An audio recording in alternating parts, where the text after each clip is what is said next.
Good afternoon, my fellow yogic travelers. I'm mighty glad to be alive today, and I hope that you are too. As we continue to live, laugh, love, learn, linger, and live the life we love. It's Friday, so it's time for PowerPoint presentation. This is my talk called The Guru as Consciousness. The first thing is the idea of the philosopher's stone. It says I can transmute any element into any other element. They could make gold from lead. So the philosopher's stone from alchemy, it promises the fountain of youth, it promises immortality, it promises occult powers. The idea is that you get connected to the Library of Congress inside your own head, the DNA, RNA connection that gives you basically everything that's in the universe. The guru turns you into another guru. My teacher, Ram Dass's guru, Neem Karoli Baba, helps me understand the difference between what they call the Upaguru, UPA, and the Satguru, SAT. The Upaguru is a shortened form of the word Upaya, which means skillful means. Anyone who teaches you a little something along the way, whether how to make an apple pie, or bait a fish hook, or calibrate your carburetor, but they don't give you spiritual liberation. They just give you some vidya, worldly knowledge. But the Satguru, the one who teaches you the truth and beckons from beyond, they're finished with their work. They're showing you what it looks like when you're cooked, because we're still cooking. And by osmosis, hanging out with them, there's a transmission called Shaktipat. And you get a little something from being with them, and then you're off on your own on the path. Now, here's a wonderful statement from a dancer, Suzanne Farrell. I see my goal,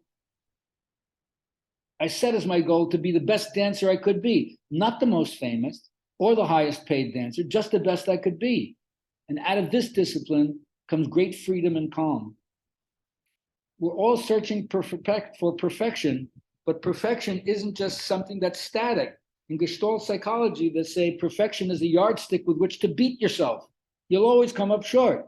And yet, to hold a high standard to aspire to, my guru says, I'm still evolving the poses. No end. Perfection is perfecting. It's a gerund. It's an ongoing process. You never stop it till the day you die. That's why he says yoga allows you to find an inner peace that's not ruffled or riled by the endless stresses and struggles of life. You got to renew the ideal again and again. You get on fire, you keep that fire in your belly, and then you keep on going. Begin and continue every day. Now, it doesn't matter what form the guru, which means the dispeller of the darkness, comes, in the form of the teacher, the mentor, the elder, the guide, the shaman, the curandero, the brujo, the witch, the doctor, the medicine person, the healer, the crone, the wizard, the priest, the high priestess, the oracle, the diviner, the druid. It doesn't matter. They help steward entry and exit in and out of sacred space, which is where the transformative experience happens. They initiate you, and then eventually not only initiate you, but turn you into one of them, another philosopher's stone idea. Now, Epictetus, do you love me? This guy was the Stoic, right? Well, I'm affectionate to the Platonic form of humans, of which you are one instantiation. So in a way, the Platonic form or the ideal is what we're pursuing. And my little one-liner here is the guru is consciousness and the master is the invisible asana. The guru is the actual teaching, whether within yourself, from an external source, that awakens an awareness that happens, changes your perspective. But the master is the invisible asana, that what we're striving for is something that's the ideal. The real is never the ideal. The what is never the what should be. But as the old statement goes, our reach should exceed our grasp. Otherwise, what's a heaven for? Follow the Platonic ideal. Now, I love this idea by James Joyce. By an epiphany, he made a sudden spiritual manifestation, whether vulgarity of speech, which stops you in a second, or a gesture that's off-putting, but forces your mind for an instant to stop, or in a memorable phrase of mind itself. But in that moment, he describes yoga as an art form that creates aesthetic arrest, which he describes as silent, luminous, stasis. I love that. Silence means the verbal mind is no longer working. Luminous means filled with light, filled with lucidity, clarity. And stasis, it's the ultimate being. It's not becoming, it's not movement. Here, this, I don't mean static like stagnant, static like no longer running around. In yoga, we call it the vrittis, the waves of the mind, which fragment your thinking. But if you could stop the mind, the waves of the mind, so the surface would be calm, you would both reflect more clearly what's around you, and you could also see into your depths without distortion. Now, these are two current or modern masters of what I call non-duality. They're no longer split between inside and outside.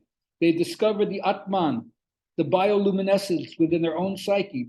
Ramana Maharshi on the left laid down on his living room floor one day, had an out-of-the-body experience, got up, walked out of his house, never came back, dispensed wisdom at the local mountain for the next 40 years, teaching Vichara Atman, the old question from the Upanishads, who am I? And if you answer to every single thought form that comes up that says, I'm my name, I'm this age, I'm this gender, I'm this socioeconomic background, no, not this, not that, not this, not that. Whatever's left, if you could negate everything, that's it. On the right is Nisargadatta Maharaj, a beedi seller, like a cigarette, herbal cigarette guy from Bombay. All he did was follow the guru's instruction to keep asking the question, who am I? Who is asking this question? Keep at it. Don't let go of it day or night till it becomes the only mantra that's reverberating in your head.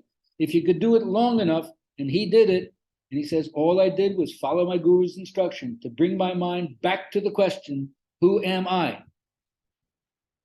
And desert all the other normal thoughts that I've cultivated my whole life that gave me my identity, which was always a self-reference to something outside of myself. Do that long enough. Find out for yourself whether or not that's true. Look into thine own consciousness to see if this be true. Our humanity is not an error. Indigenous people always understood how to help the next generation hold their feet to the fire. Not only are they holding their feet to the fire, they're cooking something at the same time that's going to nourish everybody in the group. So everybody has this experience. It's a shared commonality. Everybody has some kind of fire they have to face, whether it's in the market or the monastery. And yet there can be something really nourishing. You can be cooking something good for you at the same time while you do it. So don't think that the vulnerable part of you, your humanity, is an error. It is not. And neither is your compassion. Now, I love this from Krishnamurti. Freedom from the desire for an answer is essential to the understanding of problems. This is both the deepest bondage and the highest freedom we can get. If your thinking begins from conclusion, no investigation is possible. But just the fact that you're looking for an answer in the verbal mind, it's going to be postponement. You're going to be wrestling with it because it's hard to figure this out. And in fact, if the answer is not thinking, then your thinking doesn't even serve you. The desire for the answer that yoga says is there is also a kind of postponement. So you have to find out, how does it bring me into the here and now with immediate awareness, or what they call open awareness, ready for anything, open to everything. Then you find out how reality unfolds spontaneously, effortlessly, and it all comes to you. There's nothing you have to do. Now, the light is an interesting phenomenon. By the light, one can read the holy words of the scripture or commit forgery. The light is unaffected by it. You know, my students have heard me say for years, it's like you walk into a room and the room is dark. So all the things in the room are indistinct and not clear. Then you flip the light switch on and all of a sudden, oh, I see the wall, I see the rug, I see the lamp, I see the chair, I see the sofa. Those things are separate from one another. I see that. But the light that illuminates them is none of those things. That is what yoga is searching for. The spot of light within your consciousness that cognizes, that perceives, that makes you aware. And then what you're aware of is decay is apparent, a component in all things. Decay is apparent in all component things. If it was put together in any way, entropy is going to happen at some point. So that includes our body. We're only here for a certain amount of time. And then, even though there's many things we can do that create what they call negentropy and seem to reverse it, it doesn't do it completely. The body's going to wear out. So once you understand the aspect of impermanence, make the most of the time you have and don't hold on. Holding on is against the nature of reality, which is in constant flow.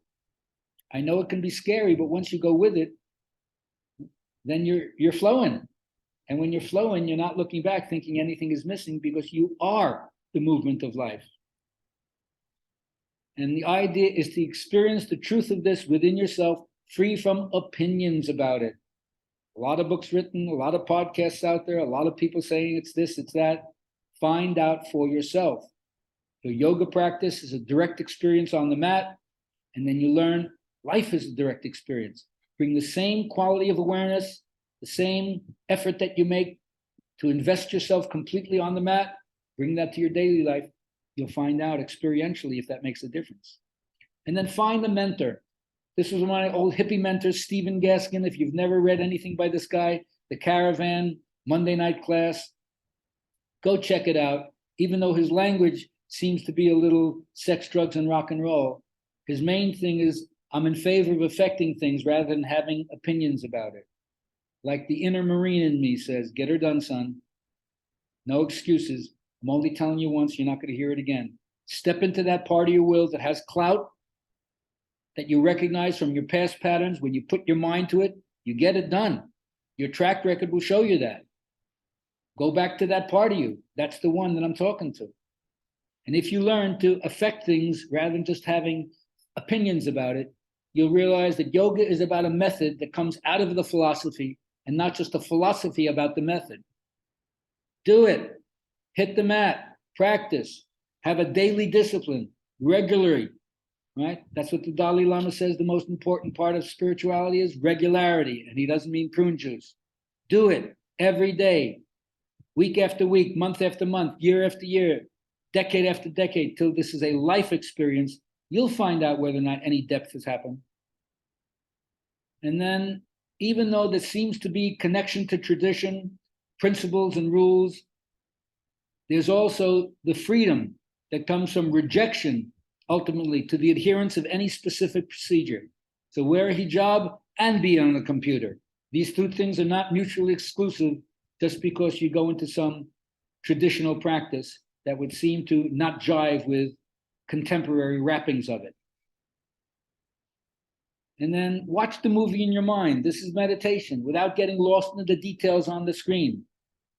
Simply witness yourself in a non-evaluative, non-judgmental way. Let the thoughts arise and pass away, leaving your mind empty, like in this thing. Oh my God, I just had an amazing insight. I got to remember this and write it down when I'm done meditating. Oh God, I'm making it a meme and I'm going to share it on Facebook. Wow, then I'm going to write a letter to Congress. Oh man, this is the answer to everything. It's going to change the world. What was I thinking again? There'll be no pats on your back for developing open awareness. No criticizing any stuff away. No note to recognize you. Find the center where you're free from preoccupation with all the other thought forms. Detach yourself from it, free from the soap opera or drama of your life. Let go of the blame game. And if you're able to do that, even to a 1% coefficient, just a little bit, your mind will rest in its unborn essence, in that empty, qualityless sky where the clouds of the mind, the clouds like thoughts, float by, the weather floats by, the jets float by, the birds float by, leaving the mind empty, qualityless, attributeless, as it was before you began your meditation. Have a great day.